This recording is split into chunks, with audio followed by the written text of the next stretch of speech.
বাংলাদেশ সীমান্তবর্তী কোচবিহার জেলায় অনুপ্রবেশ এবং ফ্যান্সি কাপ পাচার চেষ্টার মামলায় এক বাংলাদেশি যুবককে 10 বছরের সশ্রম কারাদণ্ডের নির্দেশ দিল কোচবিহার জেলা ও দায়রা আদালত। দোষী সাব্যস্ত ব্যক্তির নাম নাজমুল ইসলাম, বয়স আনুমানিক 30 থেকে 32 বছর। ঘটনা 2022 সালের জুলাই মাসের। অভিযোগ, অবৈধভাবে ভারতীয় সীমান্তে প্রবেশ করার পর নাজমুল ইসলাম ফ্যান্সি কাপ সংগ্রহ করে তা বাংলাদেশে পাচারের চেষ্টা করছিলেন। সেই সময় বিএসএফ তাকে আটক করে সিতাই থানার হাতে তুলে দেয়।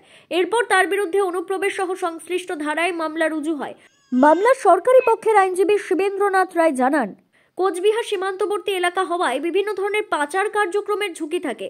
বিএসএফ এর সতর্ক নজরদারির ফলেই ওই যুবককে আটক করা সম্ভব হয়েছিল।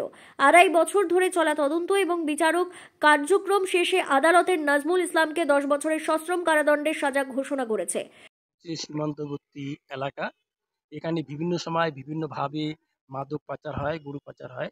ঠিক এটাই হচ্ছে 12ই জুলাই 2022-এ বাংলাদেশ থেকে একজন ব্যক্তি নাজিমুল ইসলাম, যার বয়স 32 বছর, সে হচ্ছে বাংলাদেশ থেকে ভারতবর্ষে অবৈধ প্রবেশ করে এবং ভারতবর্ষ থেকে কিছু ফ্যান্সি ডিল সে বাংলাদেশে নিয়ে যাওয়ার চেষ্টা করে।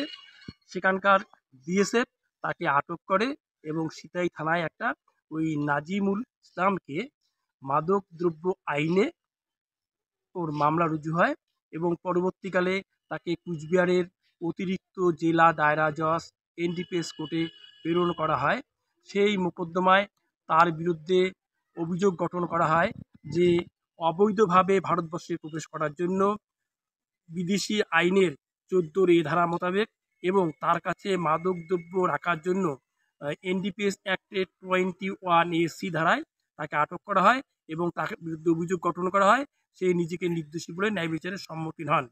মোকদ্দমাটি 2.5 বছর ধরে কুচবিহারের অতিরিক্ত জেলা দায়রা জজ শ্রী মুকুল কুমার কুণ্ডুর এস দাসে বিচারাধীন অবস্থায় ছিল।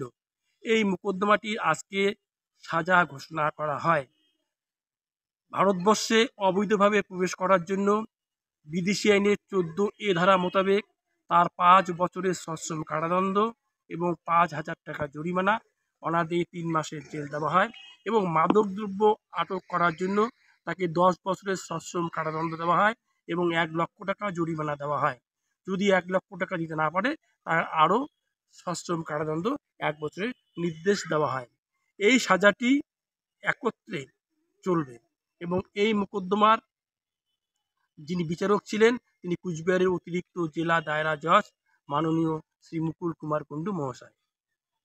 রায় ঘোষণার মাধ্যমে মামলার আইনি প্রক্রিয়া শেষ হলেও সীমান্তবর্তী এলাকায় নিরাপত্তা এবং নজরদারির গুরুত্ব আরও একবার সামনে এলো বলে মনে করছেন সংশ্লিষ্ট মহল।